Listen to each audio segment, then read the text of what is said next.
لله وكفى وسلام على عباده الذين اصطفى اما بعد.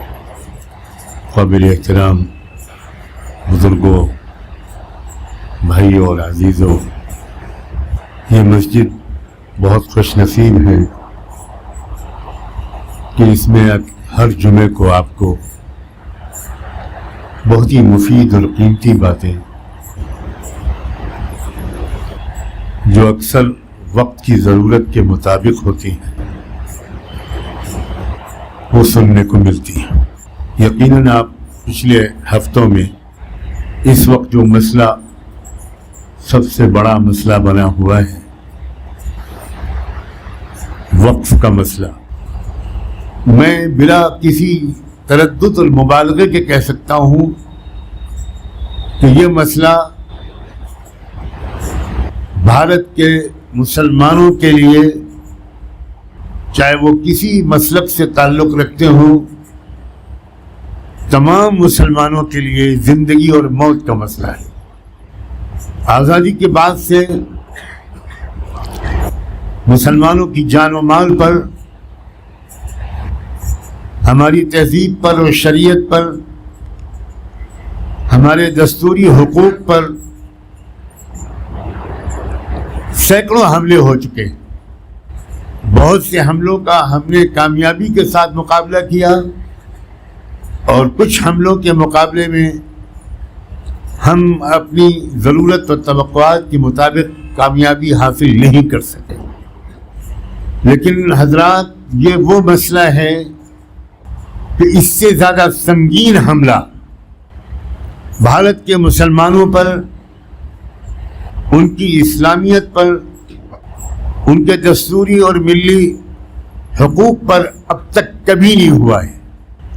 میں اس گھر میں پلا بڑا ہوں جس نے آزادی کے بعد سے تمام حملوں کا مقابلے میں قائدانہ کردار ادا کیا ہے. اس لیے مجھے بہت سے حملوں کی براہ راست جانکاری ہے.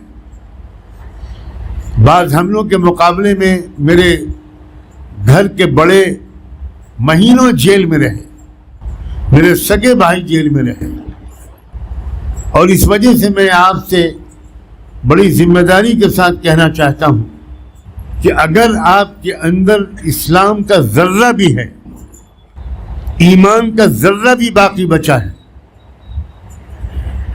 تو آپ نماز کی طرح فرض عین سمجھیے. اس کا جواب بھیجنا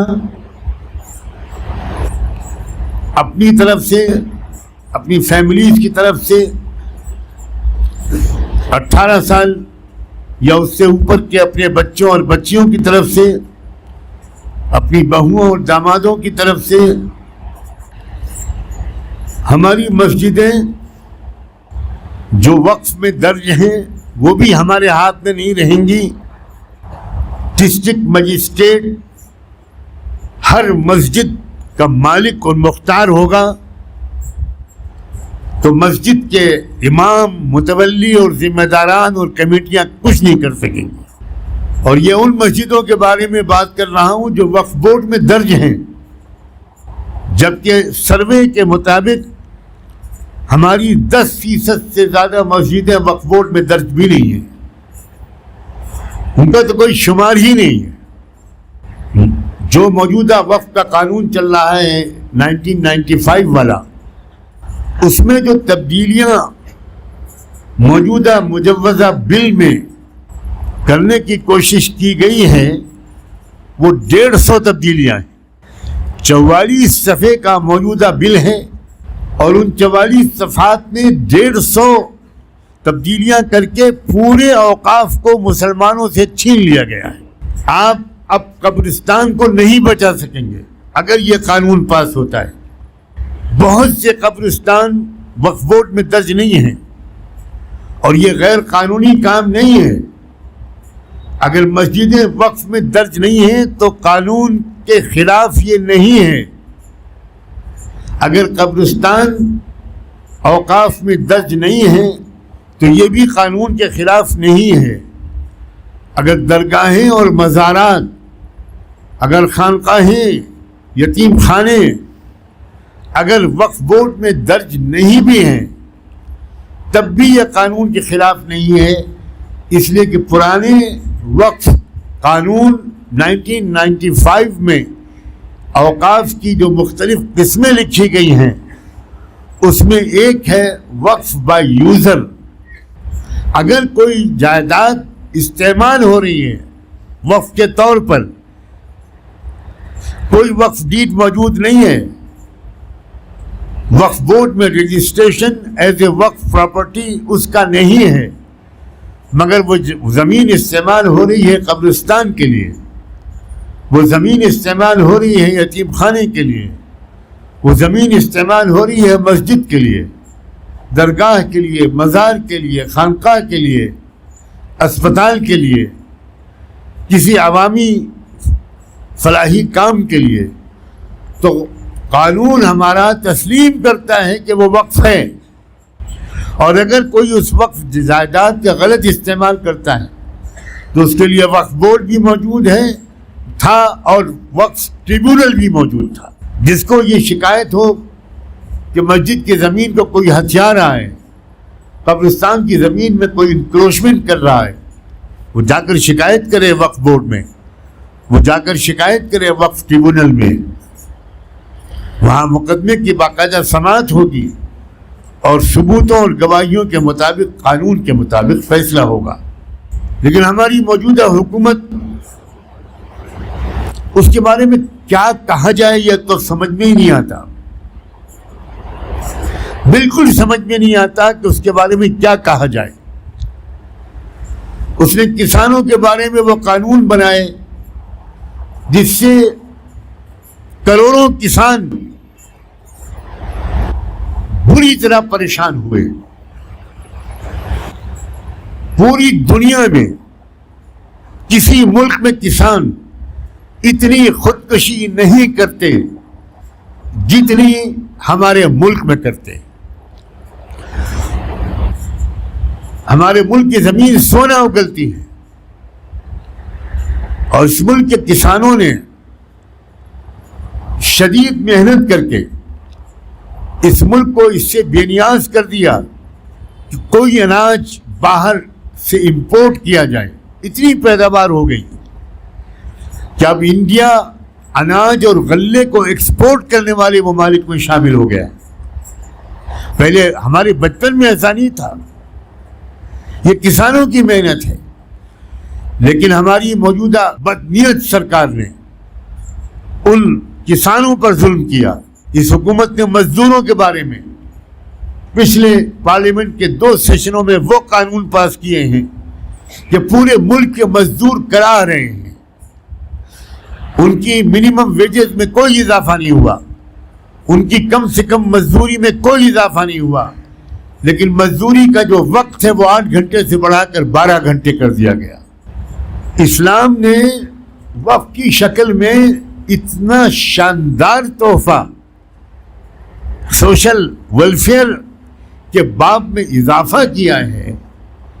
ایک عجیب و غریب اضافہ ہے. پوری دنیا کی تمام قومیں اس سے فائدہ اٹھا سکتی تھی اور اٹھاتی رہی صدیوں. اسلام کا ایک بنیادی روح جو ہے، دیکھیے 2 چیزیں ہیں بس جن سے مل کر اسلام بنا ہے: اپنے رب کی بندگی اور پوری مخلوق کی خدمت. یہ خلاصہ اسلام کا. صرف مسلمانوں کی خدمت نہیں، صرف انسانوں کی خدمت نہیں. میں بعض ملکوں کے سفر پر گیا اور میں جب بھی کہیں جاتا ہوں سیر و تفریح کے لیے میرے پاس 1 گھنٹہ بھی نہیں ہوتا. میں وہاں کی لائبریریز میں وقت گزارتا ہوں. ایسی کتابیں اور ایسا علم مل جاتا ہے جو مجھے اس سے پہلے نہیں ملا تھا. میں پہلی مرتبہ جب ملک شام سیریا گیا تو وہاں بہت پرانی تاریخی لائبریریز ہیں. وہاں میں دن رات بیٹھتا تھا. حد یہ ہے کہ لائبریرین اتنا مہربان ہو گیا مجھ پر. اس کو میں بالکل نوجوان بچہ تھا، لڑکا تھا 18 19 20 سال کا. تو لائبریرین اتنا مہربان ہو گیا جب اس نے میرے ذوق مطالعے کو دیکھا کہ میں صبح 7 بجے لائبریری کے تالا کھلنے سے پہلے گیٹ پر موجود ہوتا تھا. تو اس نے اپنے ڈائریکٹر سے اجازت لی کہ یہ لڑکا انڈیا کا ہے اور اتنا شوقین ہے اور یہ صرف 10 دن کے لیے آیا ہے، تو لائبریری کھولنے کے اوقات میں اس نے میری خاطر اضافہ کر دیا۔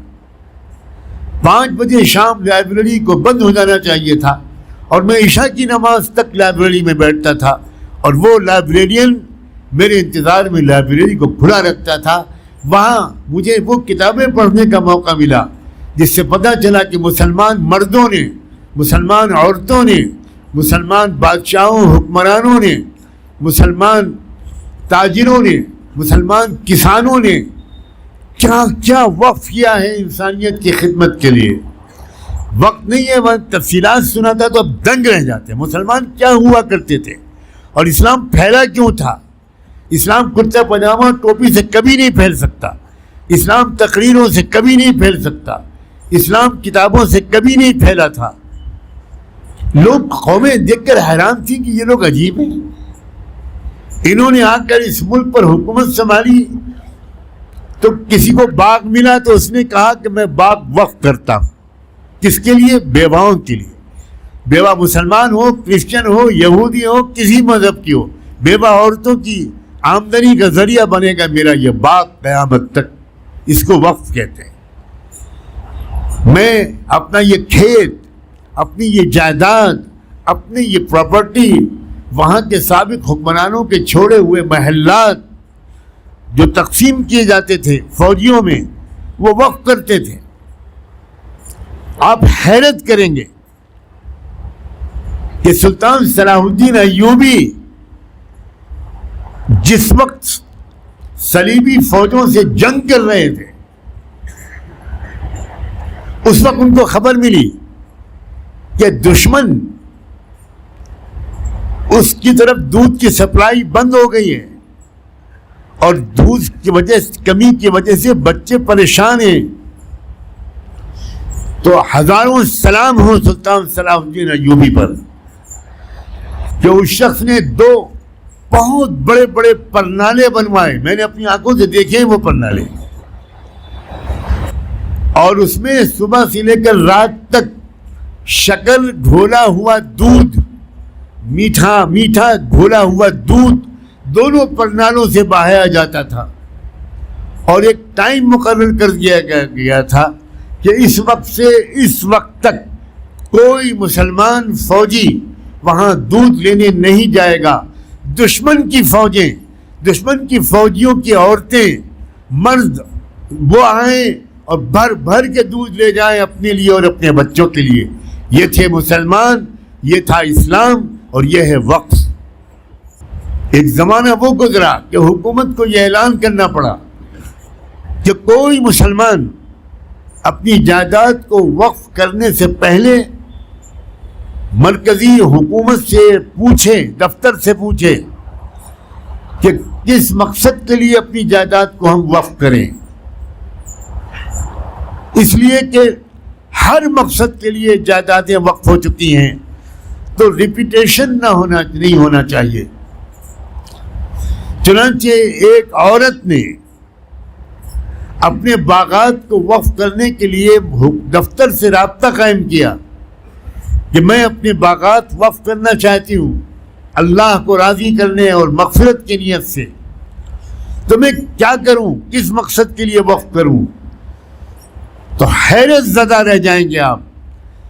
سرکاری دفتر سے جواب دیا گیا کہ انسانوں کی ضروریات کے لیے، تمام ضروریات کے لیے اوقاف ہو چکے ہیں۔